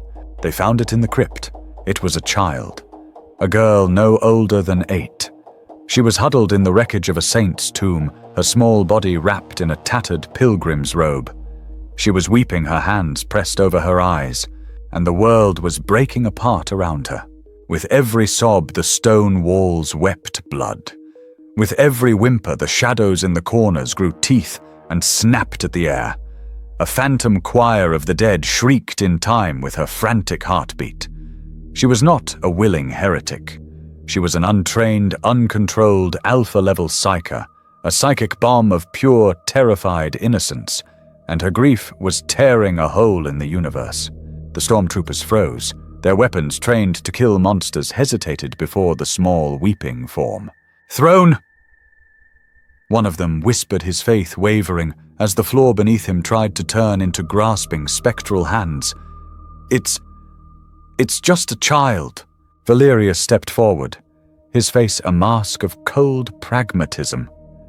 He saw the tearing veil. He saw the nascent demonic faces beginning to form in the weeping stone. He looked at the girl. It is a gate, he said, his voice flat, and it must be closed. He turned his gaze to the black figure at his side. Asset K, your target. Neutralize it. The girl had not noticed the soldiers. Her grief was her entire world, but now she felt it. The cold. Her weeping stopped, cut off by a sudden sharp gasp. The screaming shadows fell silent. The bleeding walls dried. The spectral hands grasping at the trooper's boots dissolved into mere stone. The unholy psychic pressure vanished, replaced by a sudden, sterile, agonizing void.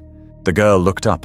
Her eyes, wide and puffy with tears, were a brilliant, impossible shade of emerald green, blazing with contained power. She saw the soldiers, and she whimpered in fear. Then her eyes found K-88, the black, faceless, soulless shape, the source of the terrible, soul-freezing silence. The girl's fear changed.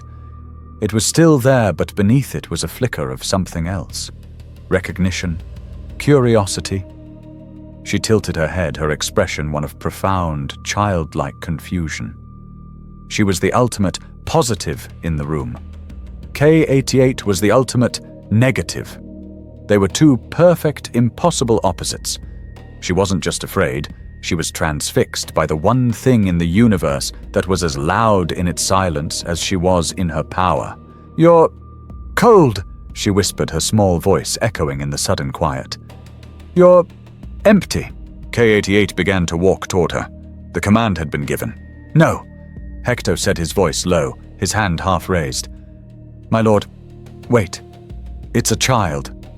We can sedate it. The black ships. Look at the walls," Sergeant Valerius snapped. The moment Hector spoke, the girl's concentration on K-88 broke. She flinched, and a new crack spitting purple fire tore across the ceiling. Her control is non-existent. She is a breach. We are not here to save, we are here to stop. Asset K. Proceed. K-88 walked, 1 step, 2 steps. The girl squeezed her eyes shut. "No, please. It hurts." As K-88's null field intensified, the girl's small body began to convulse. Her power, with nowhere to go, no warp to vent into, began to turn inward. It was the same agony as the wired vein, the same as Omicron, but this time it was in a body that weighed less than 30 kilograms. Blood began to bead on her lips. "Make it stop!" she cried, a high-pitched, desperate wail. K-88 was now 3 meters away. It unclipped the monomolecular blade. The movement was economical, precise, utterly devoid of malice or passion. "Please," the girl whispered, opening her blazing, tear-filled eyes one last time. She looked directly at the faceless mask of the animus speculum's replacement. "Why?" K-88 raised the blade. It did not answer, it did not hesitate, it did not register the innocence or the tears or the question. It registered only the target. It struck, a single clean downward thrust. The blade went through the child's chest, ending her life instantly, and the world snapped back to reality. The screaming stopped. The purple fire vanished. The walls were just stone. The air was just air. The silence that remained was profound, but it was no longer the silence of the warp. It was the simple, mundane, heavy silence of a tomb. K-88 retracted the blade, wiping it clean on the child's tattered robe, with the same mechanical, practiced motion it had used on the heretic Garmin. It then stepped back, its augmetic arm hanging at its side, and stood motionless. The stormtroopers stared, their weapons lowered. The man who had spoken, his throat thick, turned away and retched. Even Hector, his face a granite mask, looked from the small, still body to the impassive black assassin, and his hand tightened on his bolt pistol. Valerius was the first to speak, his voice quiet, thoughtful. He was looking at K-88 with a new, strange expression. It was not admiration. It was an academic, chilling interest. "Perfect," he whispered almost to himself. "Absolutely perfect. No hesitation, no doubt, no soul. He had ordered the death of a child, and his instrument had performed the task with the same cold, unfeeling efficiency as a servitor tightening a bolt. The tool had worked too well. In the cold, absolute void of K-88's obedience, even the Lord Inquisitor felt a flicker of something he had not felt in decades. A genuine, profound shiver of the unnatural. Hector Valerius ordered, his voice regaining its command. "Secure the crypt. Purge the rest of the basilica. The incursion is over." He turned and walked away, leaving Hector's squad alone in the crypt with the dead child and the silent, waiting, soulless instrument that had killed her. This was the apex of the heresy. The cardinal world of Ignis Prime, a planet of 1 billion faithful, had fallen in a single night of ecstatic slaughter. The great continent-spanning basilica of the risen saint was now a charnel house, its spires recarved into obscene, wraithing shapes. At its center, in the Plaza of 1,000 Saints, a ritual of truly apocalyptic scale was underway. Inquisitor Valerius and his entire retinue stood on the shattered remnants of an overwatch spire a kilometer from the plaza. The air itself was screaming. "By the throne!" Sergeant Hector's voice was a strained gasp over the vox, his words barely audible above the psychic gale. "My lord, the men, they cannot." He was right. His stormtroopers, veterans of 100 conflicts, were on their knees. They were clutching their helmets, their armor seals leaking blood as the sheer, overwhelming psychic pressure sought to crush their minds. They were weeping, screaming, or firing their weapons randomly at phantoms. The air was not just air. It was a visible swirling vortex of purple, pink, and gold, a storm of pure, weaponized emotion. Valerius himself was straining. His own formidable psycho-conditioned will was the only thing keeping him upright. His force stave was blazing with white energy, its machine spirit howling as it tried to ward off the impossible assault. "It is a prince!"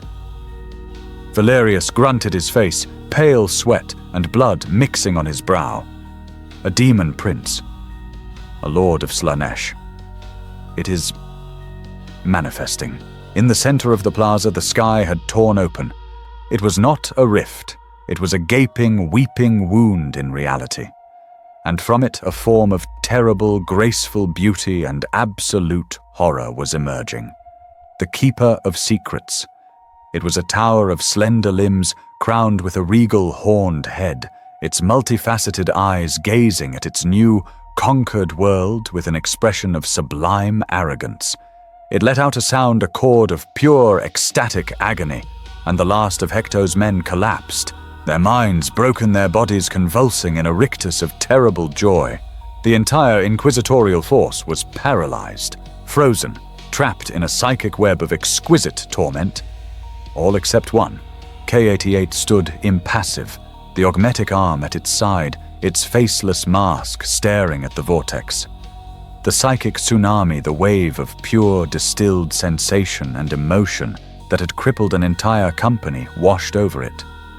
It was like noise to a deaf man. It registered as nothing. Valerius, his body locked in a paralytic rictus, his eyes bleeding, managed to turn his head. He saw the one still black shape. He forced the words, a bloody whisper through his clenched teeth. "Asset, the objective, the Nexus, engage, now!" K-88 gave its slow mechanical nod. It began to walk. It stepped off the ruined spire, dropping 10 meters to the plaza below, landing with a silent feline grace. It walked past the stormtroopers who were twitching and dying in their own filth. It walked past Hector, who was on his knees, his bolt pistol firing uselessly at the ground, his eyes rolled back in his head. It walked past the armored form of Valerius, who was locked in a silent psychic war he was moments from losing. K-88 walked out into the open plaza, its boots crunching on the ritualistically shattered bones of saints. It walked step by silent step into the very heart of the warp storm. The demon prince was roaring in triumph, its vast clawed hands tearing the rift wider. It was a being of pure, unadulterated existence, a god of sensation. Then it felt K-88, its triumphant chord shattered. The beautiful sound became a discordant, panicked shriek. The demon stopped, its head snapping down. Its multifaceted eyes, which saw the flow of souls, the music of the spheres, the color of emotion, now saw it. A hole. A black, walking, perfect void. A spot of anti-existence in the center of its glorious, multi-sensory masterpiece. "No!" The demon bellowed, a sound of profound, sudden, agonizing pain. "What is this? A silence? A nothing here in the heart of my... It was not anger. It was pain. The presence of K-88 was not just an interruption.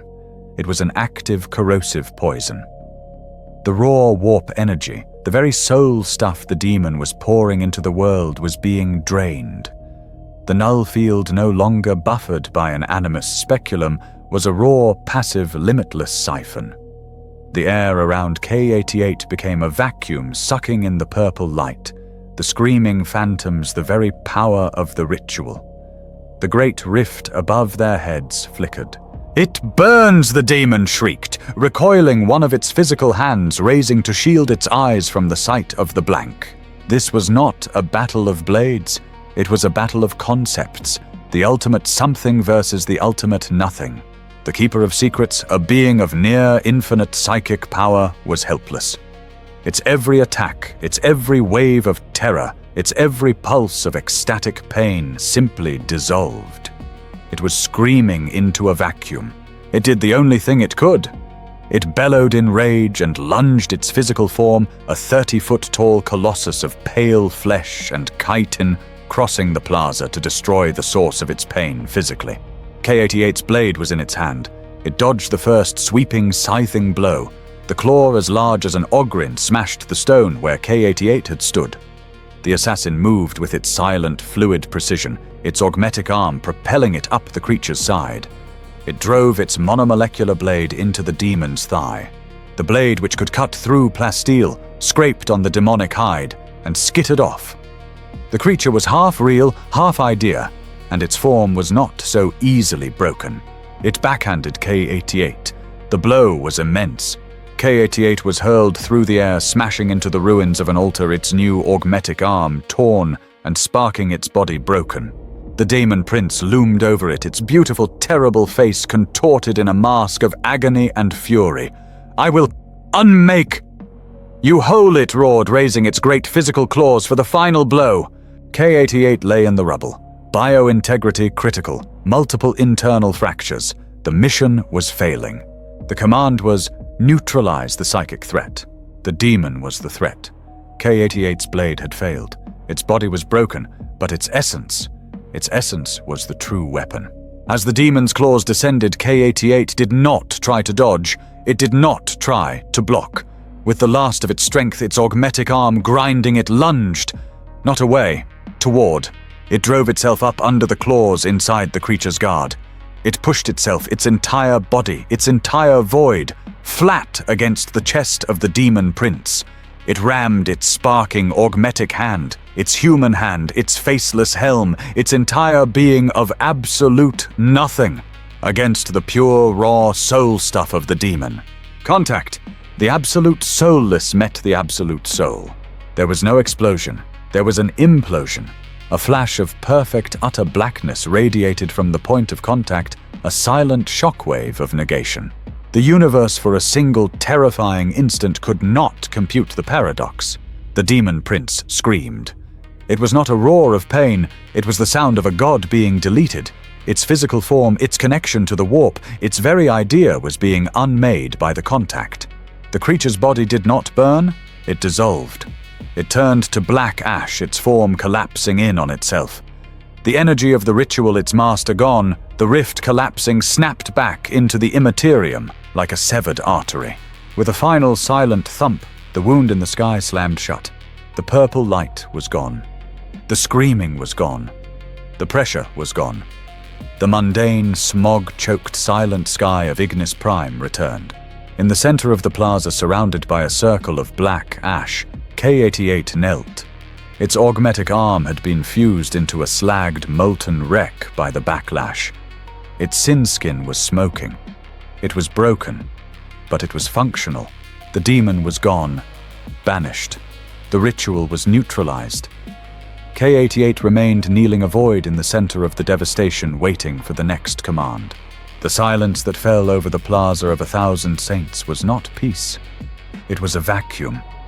A profound, sterile, agonizing quiet. K-88 pushed itself up from its kneeling position. Its movements were slow, its internal systems screaming with damage alerts. Its augmetic arm was a useless, melted stump. Its sin skin was cracked and brittle, but it was alive, if such a word could be applied to it. It stood in the center of the vast plaza. The circle of black ash that had been the Demon Prince was already scattering in the wind. K-88 scanned the area. Target neutralized, ritual ended. It turned its gaze back toward the Overwatch spire, back toward its retinue, back toward its masters. The plaza was littered with the bodies of the cultists, but they were not burned. They were not torn. They were still, as if they had simply fallen asleep. K-88 began the long, slow walk back, its broken body moving with a stiff mechanical limp. As it approached the spire, it saw the first of Hector's stormtroopers. The man was on his knees, his bolt pistol still clutched in his hand, his head bowed as if in prayer. He was unmarked, not a scratch on his armor. K-88 reached out with its remaining biological hand and touched the man's shoulder. The body, rigid with rigor mortis, toppled over, clattering onto the stone. The man's face, visible through his cracked visor, was a mask of peaceful, empty nothingness. His eyes were open, but they were as hollow as a doll's. It was not just him. They were all dead, the entire squad. The men who had been writhing in psychic torment, the men who had been paralyzed by the demon's power, they were all still, lying on the ground slumped against the rubble. Their souls already stressed to the breaking point by the demon had been in the blast radius of K-88's ultimate desperate act. The final concussive implosion of pure nothingness had not just banished the demon. It had been a shockwave of anti-soul. It had rippled outwards, and every living, terrified, weakened human soul in its path had been extinguished, snuffed out like a candle in a hurricane. K-88 continued its ascent, climbing the rubble of the spire. It found Sergeant Hecto. He was sitting against a broken pillar, his helmet off. His face was frozen in an expression of pained, confused silence. He was dead. K-88 reached the command post. Lord Inquisitor Valerius was slumped over the Auspex console. His crimson armor was pristine. His force stave, its white light extinguished, lay on the floor. His eyes, the cold grey eyes that had measured K-88 as an instrument, were open, staring at the picked feed of the plaza. They too were empty. The Inquisitor, his own formidable will, strained to the breaking point, by his psychic duel with the Demon Prince, had been just as vulnerable as his men. When K-88 had detonated its void field, it had cut the string of every soul in the vicinity, including that of its own master. K-88 stood in the silence, surrounded by the corpses of its squad. Its master. Its comrades, no. That was not the right word. They were its handlers, and they were gone. It had done the impossible. It had single-handedly banished a demon prince that had crippled an entire inquisitorial force. It had saved the planet. It had completed the mission, and in doing so it had killed everyone. Not with a blade, not with a gun. It had killed them with the very essence of what it was. It had killed them with its soullessness. K-88 looked at the dead Inquisitor. It looked at the dead stormtroopers. It looked at its own ruined form, its sparking, melted arm. It had won. It was finally completely and absolutely alone. There was no one left to give it a command. It did the only thing it had been trained to do. It waited. It stood motionless amidst the dead, a silent black monument to a victory more terrible than any defeat. It waited for 3 days. The smog-filled sky of Ignis Prime cycled from grey to black, and back to grey. K-88 remained motionless, its internal systems, in a state of low-power hibernation, its broken augmetic arm a cold, dead weight. It did not feel hunger. It did not feel the cold. It just was. On the 3rd day, a new ship descended. It was not the righteous censure. This was a gun cutter of the Ordo Malleus, its hull plated in silver and etched with powerful sigils of warding. It landed in the plaza, its engines whining its heavy assault ramp, lowering with a thump. A new team emerged. They were not stormtroopers. They were giants, grey knights. Their Terminator armor was ancient, their helmets the classic barred helms of their order. They carried Nemesis Force halberds and psi cannons. Their every step was a heavy, judgmental thud. Leading them was an Inquisitor in stark, unadorned black power armor. His face was a mass of scar tissue, and one eye was a glowing red augmetic. He was Inquisitor Maliki of the Ordo Malleus, and his face was a mask of cold fury. They swept the plaza, their weapons ready, their psychic senses usually a brilliant beacon of their faith recoiling. By the Emperor's blood, one of the knights voxed, his voice a synthesized deep bass. The air is dead. I cannot feel the sea of souls, only this void. He is here, Maliki said, his voice like gravel. Valerius, that arrogant fool. He unleashed it. They found K-88 on the spire, standing over the body of Valerius, like a self-appointed silent executioner. The Grey Knights instantly raised their weapons, their psi cannons humming, ready to obliterate the black shape.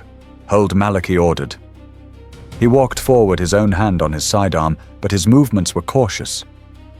He could feel it. The cold, the emptiness. It was 1,000 times stronger than any blank he had ever encountered. It was not a localized field. It was a zone 100-meter-wide bubble of absolute negation. Valerius, his whole retinue. Malachi's augmetic eye zoomed in, scanning the bodies. No wounds, no psychic trauma, just empty, as if their souls were scooped out. He looked at K-88. The assassin's faceless helm tilted, acknowledging his presence. "Asset K-88, I presume?" Malachi said, his voice dripping with revulsion. He had to fight the urge to open fire, the same primal hatred that Varus had felt, that Hector had felt. The Colexus Temple's masterpiece. Malachi was a Psyker himself, a minor one, but his will was iron. He used his gift to sense the taint of the warp. Now all he could sense was this hole. It was making his augmetic eye hiss with static. The machine spirit within it was panicked. "The demon prince is banished," Malachi stated, assessing the scene, the ring of black ash below. "The ritual is broken. But the cost? Valerius paid it. His entire team paid it." He stepped closer, his boot crunching on the rubble. "Your animus speculum is destroyed. Your augmetic is slagged. You are unstable." He did not need to be a Psyker to see it. The very stones around K-88 were wrong. They were cold, brittle, their molecular structure seemingly decaying from the proximity to the null field. K-88 was not just passive, it was radioactive. A spiritual black hole leaking a constant soul-withering energy. "You are no longer a scalpel," Malachi diagnosed, his voice grim. "You are a plague bomb that has already detonated. That implosion, it burned you out. It shattered your containment. Your off switch is broken. You are permanently on and at maximum strength." K-88 remained silent. It awaited a command. Malachi looked at the dead Inquisitor, then back at the assassin. "You are too valuable to destroy. A weapon that can banish a demon prince with a touch. The Orders will not dispose of such a thing." But he shook his head. "You are far, far too dangerous to use. You are not a weapon. You are a catastrophe. You would kill your allies as surely as your enemies." He made the decision. It was the only one he could. "You are designated excommunicate archive. Too dangerous for release, too valuable for termination." He stepped back, his hand raising to his Vox speed. "Recovery team, bring the stasis field, the large one, and bring the psi dampeners. All of them. Prepare asset K-88 for storage." K-88 processed the new designation.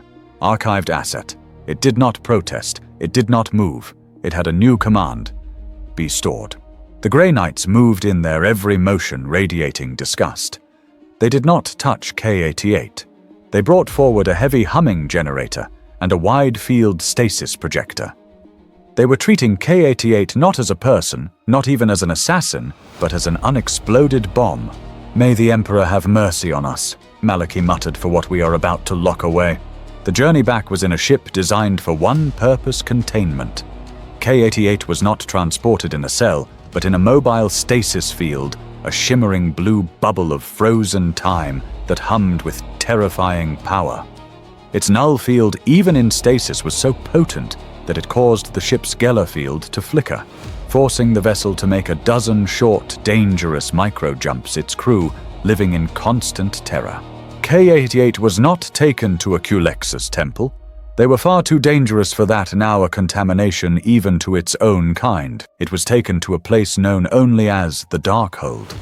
It was an inquisitorial fortress, a black star of obsidian and adamantium hidden deep in the Halo Zone, a vault for horrors and weapons that the Imperium deemed too terrible to destroy, yet too dangerous to ever use. Here forgotten xenotech, forbidden texts, and demon hosts in permanent silver-plated bondage waited out eternity. K-88 was moved through its silent, echoing tomb-like corridors. Tech priests and servitors, all heavily warded, guided the stasis bubble with long tractor beam poles. No living thing would come within 100 meters of the conscious asset. It was brought to a vault, Vault Omega 99. The door was a 30-meter thick disc of adamantium and psychic warding, a door meant to hold back a god. They deactivated the mobile field. For a few brief seconds, K-88 was awake, and aware standing in the center of the vast circular chamber.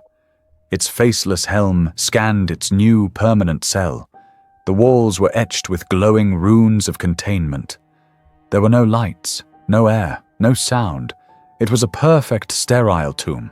K-88 did not resist. It did not fight. It did not question. Its last command from Inquisitor Malachi had been to be stored. This was the fulfillment of that command. The instrument was being put back in its box. On the other side of a transparent, thrice-blessed plasteel wall, Inquisitor Malachi watched. A dozen tech priests stood at a massive console, their augmetic hands poised over the activation runes.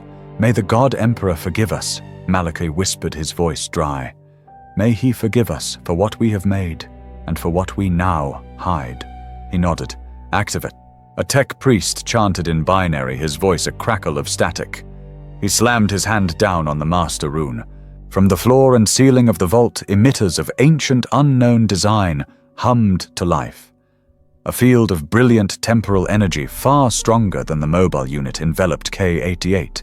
The last scene was from K-88's perspective. The internal HUD cracked and failing flickered. Temporal field detected, stasis lock initiating, systems shutting down. The world did not go black, it froze. K-88's thought its last cold data point of acknowledged stopped mid-process. The very atoms of its body, its broken augmetic, its sin skin, were locked in a single eternal instant. There were no dreams. There could be no dreams, for there was no soul to dream. There were no thoughts. There could be no thoughts, for time itself had stopped. There was no feeling. There was no cold. There was no life. There was no death. There was only the void. The perfect, absolute, unchanging, silent void. The thing K-88 had been, the thing it had weaponized, had now become its entire reality. Was it a release? A final merciful peace from a galaxy that hated it? Or was it the ultimate hell? To be a conscious nothingness, frozen forever, an instrument locked in a box, waiting for a command that would never, ever come. The answer, like K-88, was lost in the absolute cold, eternal silence. The heavy adamantium door of Vault Omega 99 boomed shut, and the runes upon it glowed once a final locking thud that echoed in the dark fortress. And then there was nothing. Narrator VO. In the grand bloody tapestry of the Imperium, what is the legacy of a single erased life? What is the echo of a scream that was never uttered? The story of K-88 is not an anomaly. It is a statistic repeated 1,000-fold across 1,000,000 worlds. The pariah gene is the galaxy's cruelest jest, and the Imperium, in its infinite, desperate pragmatism, does not waste a single terrible gift. The black screen shifts.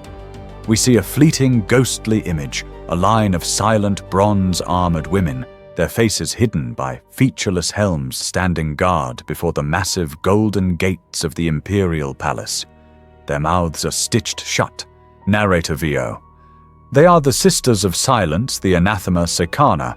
They are the silent sisterhood who walk the black ships, their very presence a balm of terror to the psychic witches they hunt, and a silent walking rebuke to the custodian guard they fight alongside.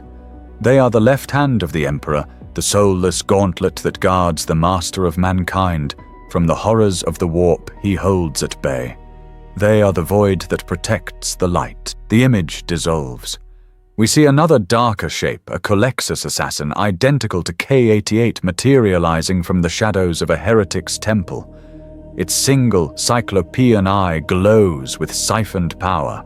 Narrator VO. They are the assassins of the Colexus temple, the ultimate anti-psychic weapon deployed to end sorceress kings, to shatter demonic rituals, and to turn the witch's own power against them. They are the ghosts in the dark, the walking blasphemies, the soulless killers who win wars by their mere presence. They are the scalpels that cut the cancer from the heart of reality. Narrator VO. They are necessary, and that is the true unpardonable tragedy. The images fade, returning to the single cold point of light. It flickers like a dying ember. Narrator VO. Their existence is not a life.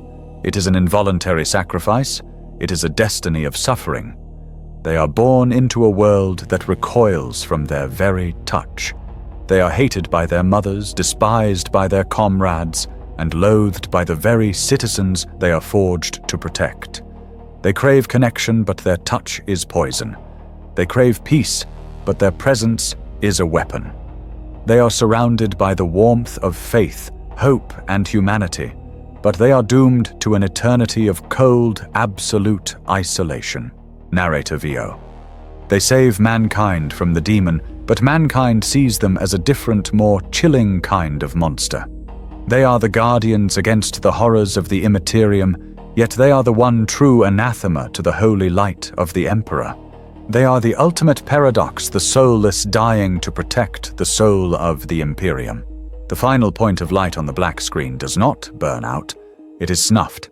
It vanishes instantly, leaving only perfect, absolute darkness. Narrator VO.